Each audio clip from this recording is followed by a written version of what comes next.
Okay, so we're going to talk about completing the square when a is greater than 1. Let me just make sure my screen is locked. But we have this equation here of 2x squared plus 4x minus 2 equals 7.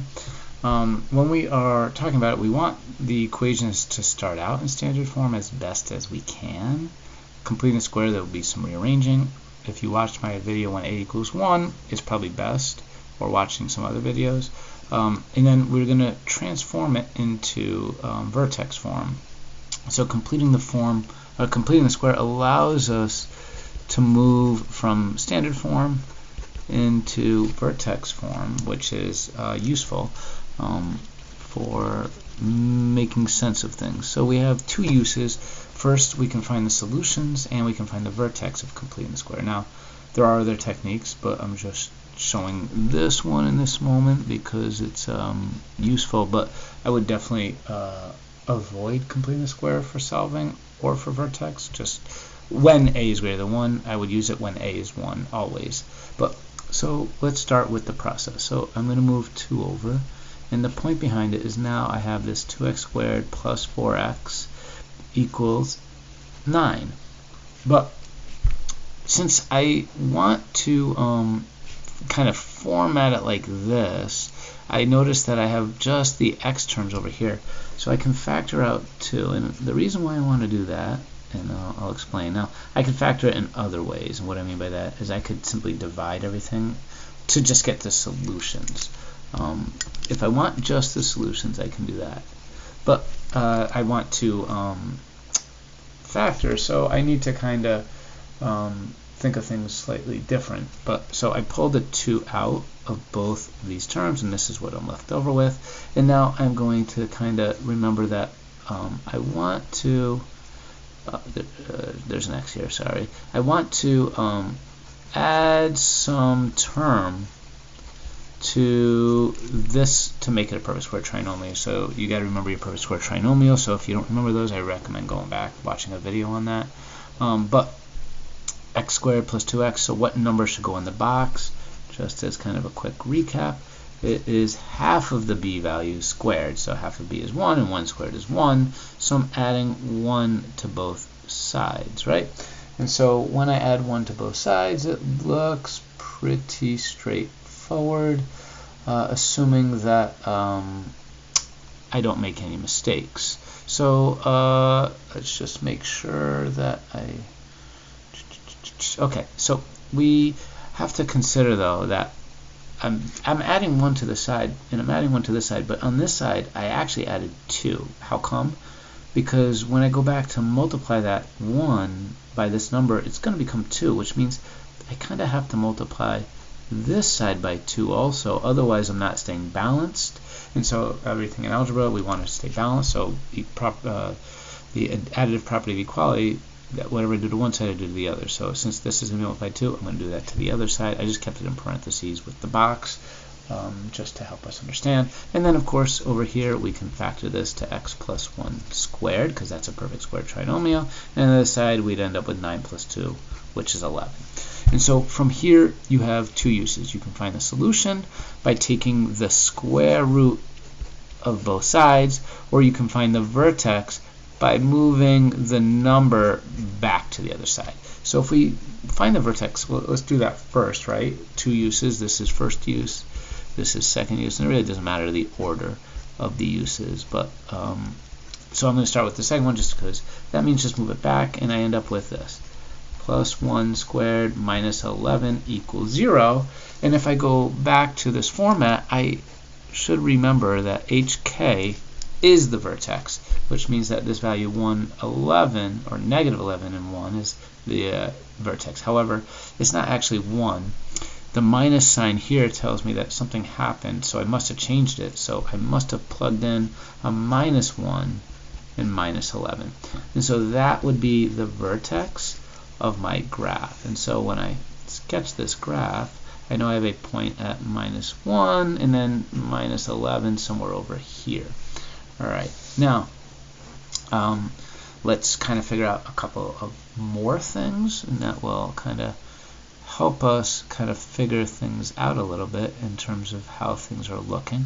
So if I go back to this step, right, and so from here we did our first use, so this is our, well, this was our second use by definition over here, so we'll say this is our second use here, finding the vertex. But if I rewrite it over here and I just take the square root of both sides, right, well, I can't just take the square root because I have this 2 outside, so I will take the square root once the only thing on this side is the perfect square.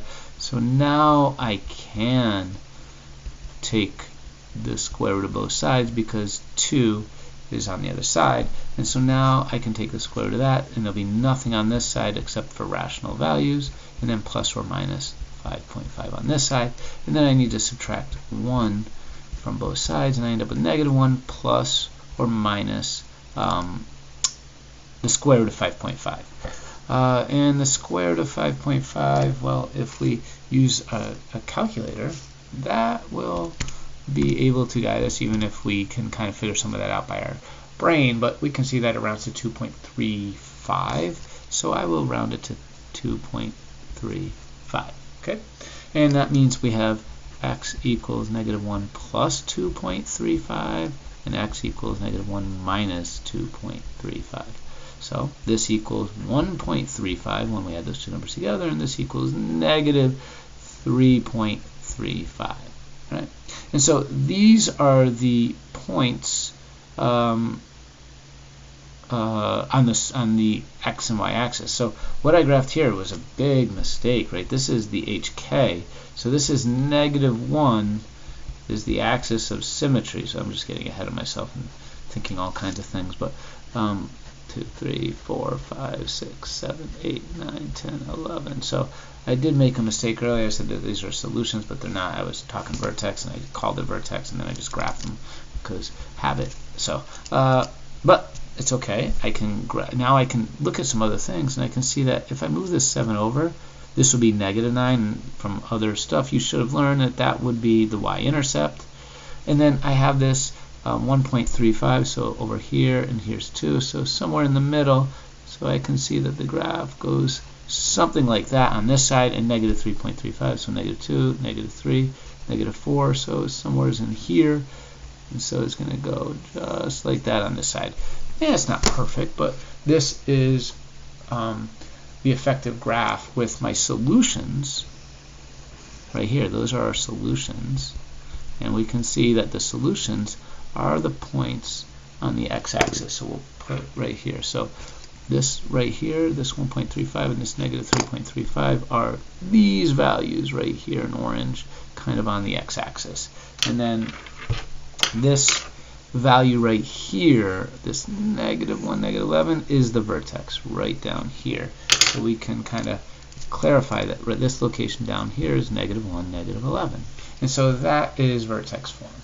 Now, that's vertex form when a is greater than 1, complete the square when a is greater than 1, put it into vertex form to find the vertex, and then use from the vertex to find the solutions. However, this isn't always so easy because we can't always just factor out 2. So this is tricky actually. So one of my recommendations is that when you are dealing with completing the square, of course you should practice the technique, but I can use the quadratic formula to get these same answers, and I can use the axis of symmetry equation to find the vertex. So I probably would do that because the probability of making some mistakes on this can be high, but that's okay. So let's take a look at when a is greater than 1 on another example, and this will be the most tricky of examples. And so here we're just going to walk through it. So we'll just go procedurally through things. So we're going to move 4 over. So we're going to have 3x squared plus 5x, and we're going to put 4 on this side. So I want to add something to this box right here, right, to make it a perfect square trinomial, and I want to add something to this side. But since this is not an easy number to work with, I have to get rid of the a term, so I can divide all the terms that are there. And so now I have x squared plus 5 over 3x plus some number equals 4/3 plus some number. Now, this technique only finds the solutions. because what's happening here is I can use this technique, but I can't go back and graph it from this format because the 3 coefficient is missing.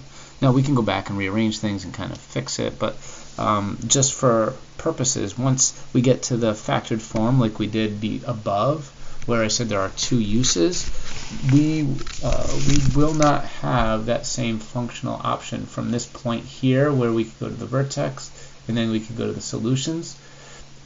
Down here we won't be able to do it as neatly, and that's one of the reasons why I don't really use completing a square when a is not 1, just because it's a little bit more invasive in terms of labor. So we're still going to use, for the c term, half of b squared, and half of b would be 5 over 6, so 5 over 6 squared is 25 over 36, so I'm adding 25 over 36 to both sides, and that means half of b would be the number that goes here, and just for proving it, right, if I want half of b, that would be 5 over 3 times half, which is just 5 over 6, right? And then if I square that, I get 25 over 36. So this is just to show you how I got the b value, and I added it to both sides.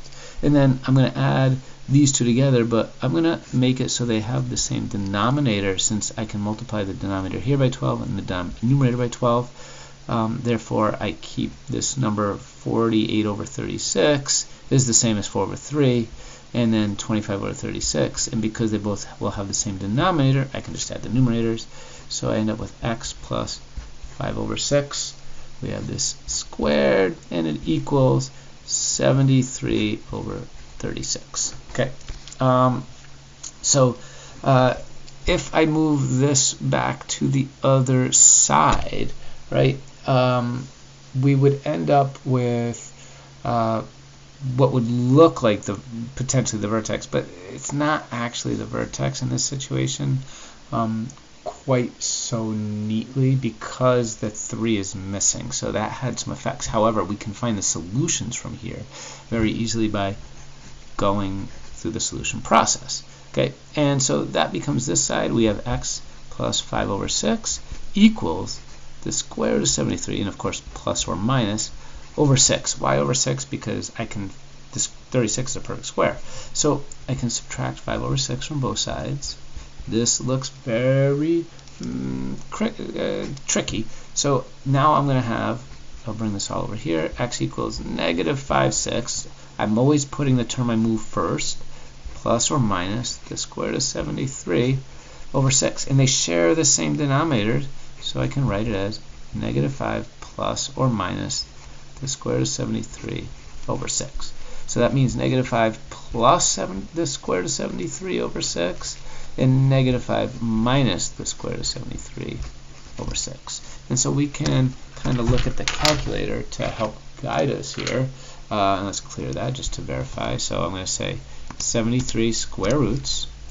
I will do the first one, and then we'll subtract 5, or we'll say add 5. So plus 5, but 5 is negative, and it equals, and then we'll divide by 6. And we get 0.59, and that is our approximate value.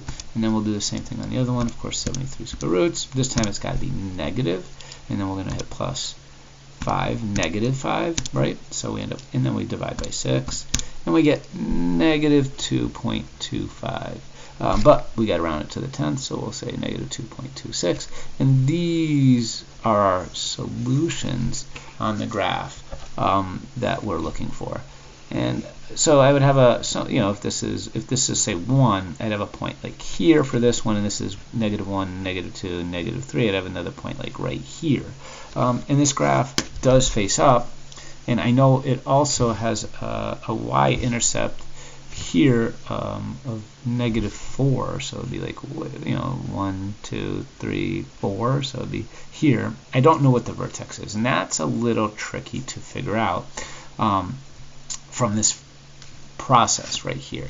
But we can find the vertex using the axis of symmetry equation, and so that I would use it to do that, because to find the vertex and from here, you got to do quite a bit of labor. And so all we have to do here is just identify our a value, which is 3, our b value, which is 5, and our c value, which is negative 4, although we don't need our c value. And we just plug in 5 for b, and then 3 for a.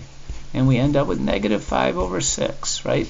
And that means we're about, the axis of symmetry is about here. And that looks about halfway between those two.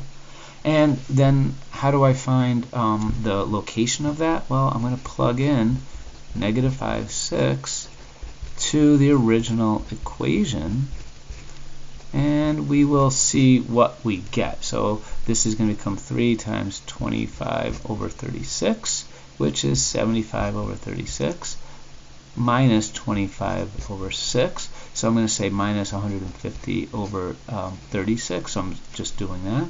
And then minus, we'll convert this. So we'll say minus 4 over 6. So look, we can make this a 36 as well, because might as well keep everything simpler. And it's not 4 over 6, I'm sorry, it's 4 over 1. So I multiplied this by 36, so I multiply this by 36, which is 144, right? And so when I look at these two numbers, this is going to equal, so it's going to equal negative 75 minus 144 over 36. I combined these two first. Now I have these two left to go, and so this is going to be, what is that, negative 70, so we can use the calculator just to make sure. Negative 75 minus 144 equals minus 252. So I have a negative 252 over 36. Now let's divide it by 3. Let's see what happens. Does 3 go in? Let's divide by 3, and it goes in. Okay, so let's see. Let's try 252 and divide it by 6. That goes in. Let's try 252 divided by 12. That goes in. So 12 goes into both of these. So if I, I'm sorry, yeah, I think I did, right? 252 divided by, clear, 252 divided by 12, we get 21. So if I divide both of these by 12, right, I get 21, and 12 goes in this over 3, and it would be negative. So well, that means 252 divided by 36 is 7. Something does seem a little bit off here. Maybe it's okay. So let's try negative 75 minus 144, 75 negative minus 144. No, 75 negative minus 144. Negative 219. So I had 252 before. 219 seems much more likely. Yeah, that sounds better. And so that's where our mistake is, right? We can find mistakes quickly. But does any numbers go into both 219 and 36? So if I divide this by 3, it goes in. Can I divide it by 6? It does not go in. Can I divide it by 12? Probably not. But I can divide it by 3. I already see that. So when I divide it by 3, I get 73 over 12. And that is our answer. Negative. So we end up with this value of negative 73 over 12, which is the same thing as negative 6 and 1, it looks like 1/12. It could be wrong, but 12 goes into 73. It goes in 6 times, 1 left over out of 12. So it'd be like down here somewhere. And so our curve would look something like this. And so that is kind of the difficulty of completing the square. I would not use completing the square to do it, but axis of symmetry is much faster for finding the vertex. But there are still complications with integers and arithmetic. It's easy to make mistakes, and you just have to be careful and fix them when you do. No big deal.